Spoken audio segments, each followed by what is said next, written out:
Alors, pour nettoyer le fond de la piscine, nous avons un petit robot. C'est bien pratique.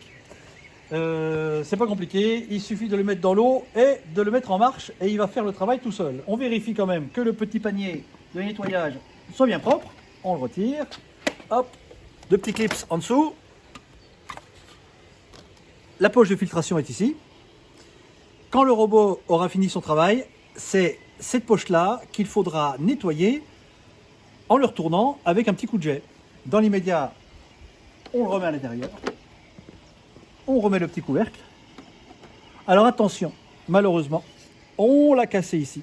Et cette petite partie-là est fragile à manipuler délicatement. Merci d'avance.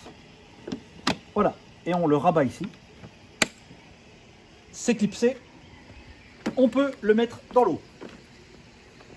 On le pose, hop, tranquillement ici. On va attendre qu'il soit totalement sous l'eau. S'il traîne un peu, on peut l'aider, mais bon, il va y aller. Et dès qu'il est tout au fond, eh bien, on va le démarrer. Alors là, ça tombe bien parce qu'on est en début de saison et l'eau est plutôt sale. Voilà, ça y est, ouf. Hop, alors direction le petit panneau de commande.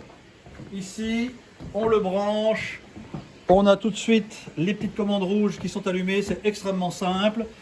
Deux possibilités, soit on laisse les deux voyants rouges allumés et le robot va nettoyer le fond de la piscine et les murs, soit on ne laisse que le premier voyant rouge et il ne nettoiera que le fond de la piscine. Alors là, on peut peut-être mettre les deux.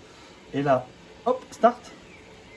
Et normalement, si on le regarde, on devrait avoir des bulles remonter, ça y est, et le voilà. Le voilà qui est parti, qui va nettoyer tout ça, et il va s'arrêter tout seul, il va fonctionner tout seul, il suffit de le laisser faire.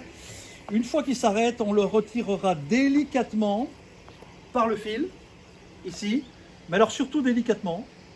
Remontez-le comme ça, on le reprend avec la poignée, et on le sort. Voilà, là on l'a mis, vous voyez, oh, il remonte jusqu'au-dessus des parois, parce qu'on lui a mis le programme de nettoyage des parois.